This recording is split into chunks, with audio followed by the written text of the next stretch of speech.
there are a lot of projects, not naming names, but there are a lot of projects that have had significant sacrifices, 6 figures, 7 figures, 8 figures, that have sacrificed for PulseChain. And these sacrifices were a while ago, a pretty significant time ago. And PulseChain's been out since May.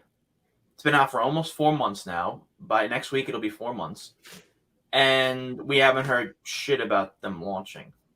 And listen, and I think a lot of these projects, personally, I think they're very good people on the teams. I'm not taking that away from them. But it's starting to annoy me because with an upcoming bull market, you want different protocols on your chain to bring people to your chain. And all we have right now basically are meme coins. We have a leverage trading platform. We have a few. Yes, exactly. We have a few products that have launched on PulseChain and PulseX. Not a few, but a decent amount. But the major big ones, like the really, really big ones, they have not launched yet. And I'm very curious why, because you're a coder. I mean, not a coder. Well, you're a software. You have expertise in software. I know things. Yes, you know things, and you've seen some things, and you've seen some stuff. So yes. Why do you honestly think that these projects that were able to have this much funding have not launched yet? What is going on, and why is this happening? They are not ready. You think that's the real case? I think. I mean, I got a few things to go down for that reason, but okay. So first, I'll say, I don't know. I really don't. I wish a lot of these launch because I would like to get access to liquidity and sack bags and more staking and all that stuff too, with the different platforms. But I think for one, PulseX has had so okay. I'll say that I think there have been updates from some of the teams, at least I've seen, like make videos and talk about stuff. The updates are and from what I've gathered from some of the protocols, it's basically like they're either trying to get these different services set up that haven't been set up. And yeah, I know it's been a long time. I guess you could look at the point. I think that, okay, I guess I would separate it like this. I would say that it's been a long time for them to get a product up until PulseChain launched. But when then PulseChain launched, it's like there's another set of the product that needs to stabilize. They need services. They need, I mean, I guess you could say fetch Oracle. That could have been, I don't know, because you need to test on PulseChain too. So even the Oracle stuff I could see as taking longer after PulseChain launch. So generally speaking, I would say that the big reason why a lot of the products haven't launched on PulseChain yet is because they haven't been able to test their product on PulseChain for very long so far. Makes sense. And some of them rely, I think, on PulseX and some of the stuff for prices. So, and there's been bugs, there's been issues, there's been stuff up and down with it. So I just don't think they're confident enough in the stability of the ecosystem right now in order to be able to get through all the testing and to make everything work. Because again, we talked about before, we want, flawless launches, avoid as many bugs as possible. Like, at least if there are bugs, make them not critical and all that stuff, which I think we've done a good job of overall.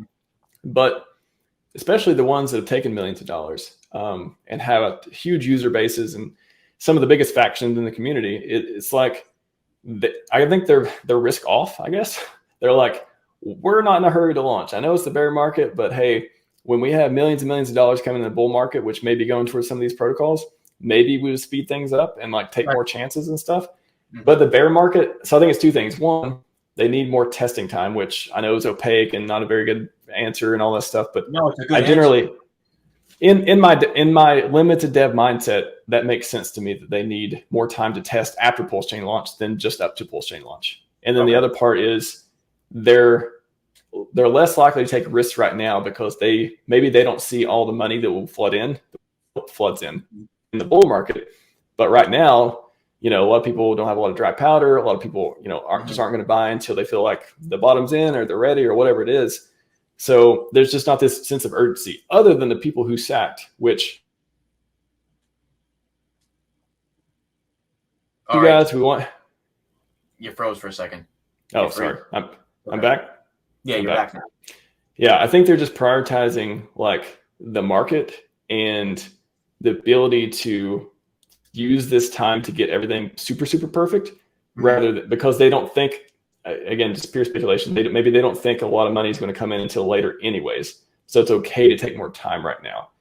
Right. So those two things, and then I would just say, what helps me with this and not think about it and get frustrated and otherwise is just everything in this. I think Hex especially has taught me to take a long-term mindset. I know that's like what we say all the time, and it's just kind of like this mantra that we repeat over and over, and we hope people believe it. But I think if you internalize that a lot, just anyone, not you in particular, but anyone who is frustrated or just wants to think, hey, why isn't this launched yet? It's really hard to do. It's hard to be excited and then also not want the thing to happen as quickly as possible. So I get it. It's just, I don't know. It's one of those things you kind of condition yourself into doing. Like, okay, this stuff's going to come out eventually. I don't believe it's going to go to zero. I believe it's going to be successful, but it's not going to happen today. It's probably not going to happen next week.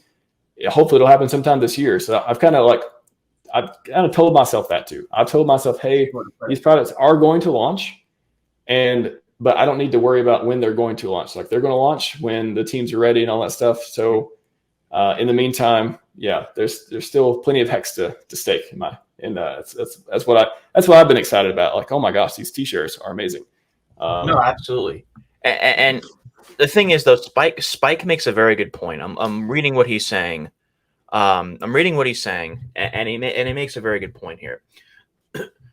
Vaunting and opulence and pride and vanity, and I'm seeing this in a few founders where Spike is making a very good point here, that the founders are spending dough. Like, I'm seeing people who are the founders of projects now vaunting Lamborghinis.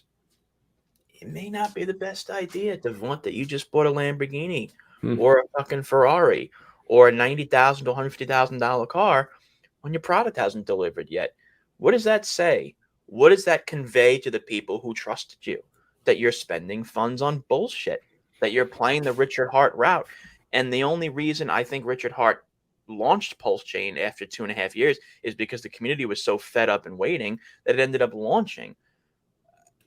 You don't get to play that similar game. You're not the hierarchical leader of this community. And even the hierarchical community leader, Richard, was getting people pissed off.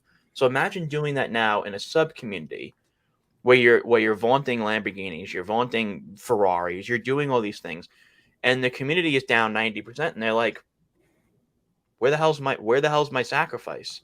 Like, and I understand, like, the whole, like, wait, and like you come from a very important point, because there are projects out there that I wholeheartedly believe that need more coding time, that need more audit time, that need more time to let the dust settle. I'm not debating that. That's why I'm not saying this. I'm not being antagonistic around this yet, because, and I don't want to be antagonistic, because I've interviewed a lot of these people, and I like a lot of these people, and I like a lot of these projects, and I think that they're going to bring a lot of value to this chain.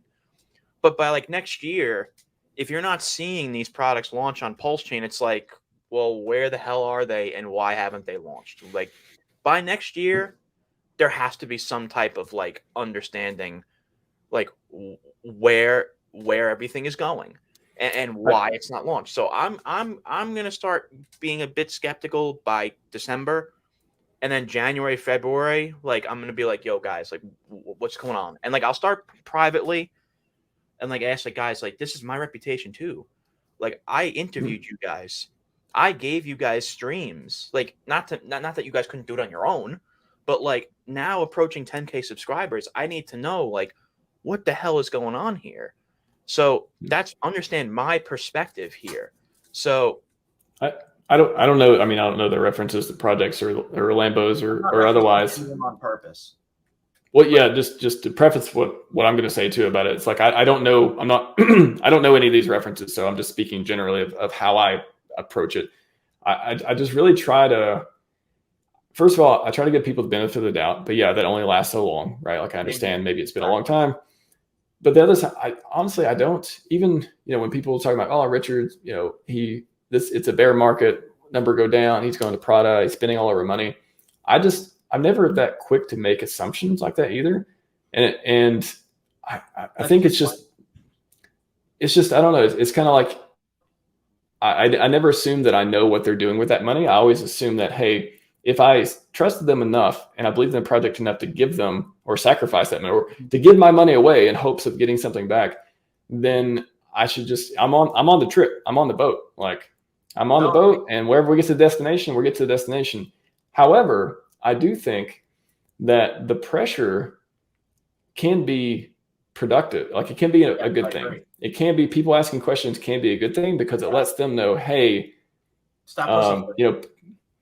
people would like to see some, like, give us more updates at least, yes. like that kind of thing. I think it can help in that way. There can be a certain point where it just becomes toxic, but I think if people aren't asking about it too, that could be, I'm not saying people asking about it speeds it up, but I'm saying people not asking about it won't affect their priorities as much as it could. And that's the best way I can think about it. That doesn't like make me frustrated, but also is like a helpful thing for the community way of looking at it. I'm saying the acknowledgement of awareness that we're still waiting can make teams be like, okay, people are still wondering what's going on. Let's find out. Let's be transparent. Identity Block said this in a stream, and me and Identity Block, I like Identity Block, I really do. We tend to disagree on a lot of things, but there's something I agree with him, is that transparency is very, very important. It's very important surrounding these third-party projects, because if there's no transparency, people begin to question. People begin to start getting, a little bit annoyed. So I think that personally, I'm going to give them the benefit of the doubt, because a lot of these projects are good, honest people, in my opinion. I have interviewed them. That's exactly why I've been very, very calm about this, because I think that, yes, I'm not a coder, I'm not a developer. I don't know anything about that stuff. So I don't know anything. Something could take that long to develop. Something could take that long to create an audit. Some of these things could take that long. So well, I think interviewing them is another form of saying, hey, people want to have up, because just speaking on the dev process too, it's kind of a forcing function. Like if you're going to go do a speech, you're going to go do a stream, you're going to go do something you need to prepare for, and you're probably that's motivation. That's helping you say, okay, it's motivating you. Hey, I need to get my stuff together to do this. So that's where I'm thinking the feedback comes in handy. But I never try to make assumptions. Like when I see somebody doing a Lambo or whatever, I'm always like, well, they must be able to afford it. It's not a naive thing. It's just one of those, I need to see something actually shady to happen before I start really being like, hey, well, that's what's going on. If they're on testnet and they're driving a Lambo, that's different than them taking SAC 2 years ago and not, I guess maybe that's one way of looking at it.